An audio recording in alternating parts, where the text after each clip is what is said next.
Hello guys, welcome back to the Super Guy Boy Show, and today I'm gonna be making another Jojo's Bizarre Adventure video on my least favorite or just worst storylines in the series. Now, this video is partially inspired by Chewy Dog's video on everything wrong with Steel Ball Run, and that actually did get me thinking because a while back I did release a video on Sandman's real name where at the beginning of it I mentioned how Sandman's storyline was a bit disappointing by the way it ended, and that actually got me thinking even more after watching that video on some of my least favorite storylines or just arcs in JoJo's. Because while I love JoJo for everything about it, the characters, the art style, the anime, the fights, there are always those little aspects to it that I just do not like. Even with some of my favorite parts like Steel Ball Run, Golden Wind, Diamonds Unbreakable, there are always those little aspects that peek in that I just do not like in general, and this basically be going over some of those things I just do not like. And also, if y'all want to put down some of y'all's least favorite storylines in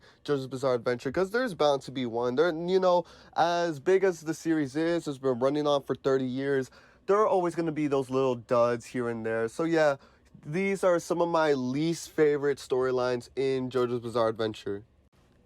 Now, first off, I'm going to start off with a bit of the basics, and that is with the Sandman story arc. Now, I mentioned this a little bit back in my Sandman video, but I don't think I went into too much detail of why I didn't like this one at all. First off, for being the first character that we see in this new universe and this new part was definitely a breath of fresh air, I would like to say, because it didn't start off with a bit of the other parts where it always starts off with like a character that we already recognize introducing us to the new cast of characters. No, instead it started off with just like political talks of Native Americans wanting to keep their land from the white man. And then we have like Sandman, this character who's like a bit of a fish out of water type where he wants to venture off into the white man's world to get their land and win the race and all that. And I found that so interesting because it was just different. It wasn't like this, like he had literally nothing to do with the main plot, and that's what made his plot line so intriguing, that his was so separate from everyone else's. And that's kind of the thing I like about Steel Ball Run, is that we get those little characters who really have nothing to do with the plot. They're just kind of there with their own storylines to kind of, deal with. But the thing is that his character just completely changes in the In a Silent Way arc, which if I had to make a top 10 list for some of my favorites, for some of my least favorite arcs in JoJo's, In a Silent Way would definitely be up there because his character just completely changes from this pretty Jotaro-esque demeanor character to just being a basic villain of the week, which is kind of sad because we knew that Araki was already confident enough to make really great, compelling villain of the week characters, especially in Steel Ball Run. Like we had Richard Blackmore, we had Ringo Road again, Axl Rose. We had those characters that were written well. They had very detailed backstories to them, or just straight up just very well written backstories. They're just very well written characters. Then we get Sandman, who completely does a 180, completely goes against all of his goals that he had at one point, and just becomes a very basic, oh, I'm just gonna kill you and all that. And then, I wasn't that interested in really his stand at all. And just that, like, completely changing his character just to fit with the plot of that arc, which wasn't even that good to begin with, I just did not even like at all. Like, I just found this just such a lame twist to do, especially the fact that it does it at the last two chapters. I just did not like that it did the whole like, oh, you thought it was this character, but in fact it was me, and it just made such a basic twist. And and it's sad because I did see Sandman have a lot of potential in him. With his whole storyline and everything, it would have been cool, in my opinion, if we saw extra chapters back, if like we realized that, hey, I'm not winning the race, I don't think I'm gonna win by just running, and he kind of sees Valentine as a way. But no, instead we just do a 180 in this arc. We just see him change up, and I just did not like that at all. And and even still to this day, I still feel a bit disappointed every time I like go back to read Steel Ball Run for a little bit, and I see Sam, and I'm like, God damn, Araki really fucked you up. Because in my opinion, he could have been easily one of the best characters if Araki kept going on with his storyline, because it would have been easily some of the best in JoJo's. Now, for my second thing to complain about, Batch 2 of Stone Ocean. Now, before if anyone asks, I do not hate Stone Ocean at all. I actually think it's a pretty decent part. It's okay, it's fine. Batch 3 was fucking amazing, but for the first two batches, I excluding batch one, because I can give the idea of, well, it was just setting up for the rest of the part. You know, the first 20 or so chapters of Steel Ball Run is slow. You know, like the first couple of arcs of Diamonds Unbreakable aren't the best in the part. So I can give batch 1 a bit of an excuse. I cannot give batch 2 an excuse though, because first off, I'm gonna mention the fiasco that was the Netflix rollout. We were left a year, almost a year, without any information when batch 2 was gonna come out. We all thought it was gonna come out like 2 months from now, which should have been the idea. Maybe they didn't finish animating it, but we all thought it was gonna come out 2 months, but nothing happened those 2 months, and then we were just left thinking, okay, we are left with 12 episodes for a full-on year now, and you know, waiting for a year with no trailers, no release dates, nothing, no information from Netflix at all, or even any other company at all relating to JoJo's. We had absolutely nothing to go off by. And then for us to finally get batch 2, and it really wasn't worth waiting for. First off, the animation did not improve. Batch 1 had some mediocre animation, which was sad because Golden Wind had some amazing animation, amazing scenes, some of my favorite animated scenes of just ever, in my opinion, you know. But the thing is that with Stone Ocean, the animation, the first 2 batches were not that great. First off, the chase scene with Mew Mew, absolutely choppy. Even for JoJo standards, it was absolutely really choppy. I don't know what was going on.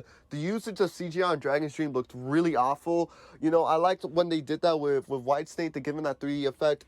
It just did not work there. I don't know why they applied it in places that just made no sense. I'm not gonna bitch about the CGI backgrounds in Stone Ocean because I like, it was so, like, they're really unnoticeable. They're really unnoticeable. How come we're not complaining about other scenes in batch 2? Because batch 2 had some very mediocre animation, and also the arcs. Jesus Christ, the arcs. I am sorry if y'all like these arcs, but I did not like a single arc in batch 2. I remember when I was trying to cope, like, okay, Yo-Yo Ma was pretty good, but now I just look at it and it's like, that arc was useless. These arcs were so contrived, and they were just trying to just keep the plot from just going further. I already did not like the prison setting enough, but the fact that we had the maximum security arcs, which are some of the worst arcs in JoJo's. You had Dragon's Dream, which was basically exposition, the arc. You had Planet Waves, which I did not find that cool either. We had the very contrived the Hermes arc, which I did not like either. I don't know what the fuck they were on. Like, I'm mostly going off of Araki. You are not going to introduce a revenge arc for a character that we did not see. It felt like we were going backwards for some reason, because Polnareff, when he was introduced, we were introduced with a revenge arc. We were introduced to Okuyasu. The first thing we are given is a revenge arc. So when we get Hermes, we get nothing of a revenge arc until the arc that needs it happens. And it was sad because I actually liked the stand. The stand would have been interesting, but of course, we are given this very mediocre revenge arc that comes in, which is sad because I actually like the animation they used for the beatdown of him, but whatever.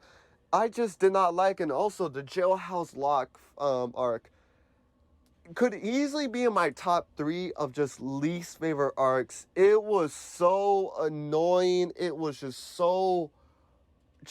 so tedious. We are given 3 arcs that were not that good before, and now we are given a arc that is specifically the reason to just keep us more into this boring ass prison setting. I found it very annoying every time when Jolene forgot something, and like, I just did not like batch 2 at all. Like, batch 3 saved it. Batch 3 was absolutely the best part of Stone Ocean. And if y'all want a video on some of my on really my issues of Stone Ocean just in general, y'all comment down below, because I have a lot more to say about Stone Ocean. But really, batch 2 was just one of those bigger issues that I had with it. I did not like it one bit. It was just very, very mediocre and just disappointing in general. I just did not like batch 2. So now y'all have reached the ending of the video, and hopefully y'all enjoyed this one. I know this one was a little bit more focused on the negative aspects of JoJo's, which I don't want my channel to just become nothing but me just bitching about negative aspects of JoJo's, because I want to make this channel just to talk about things I love about JoJo's. Of course, there'll be a video here and there where I will talk a little bit negative, about a certain aspect, but I don't want this channel to just become negative content. So after this one, I'm gonna release a positive type of video. I don't know, something else that I like, whether or not, I actually don't know still. I'm still thinking about it. Might be a Dead Man's Questions review, or it might be a Rohan at the Loo review. Y'all comment down which one y'all would like, but I don't know which one I'm gonna make, but hopefully y'all enjoyed this video, and hopefully y'all got something out of it. And yes, there will be more JoJo content coming soon. And yeah, hopefully y'all enjoyed this video. Hopefully y'all have a nice day.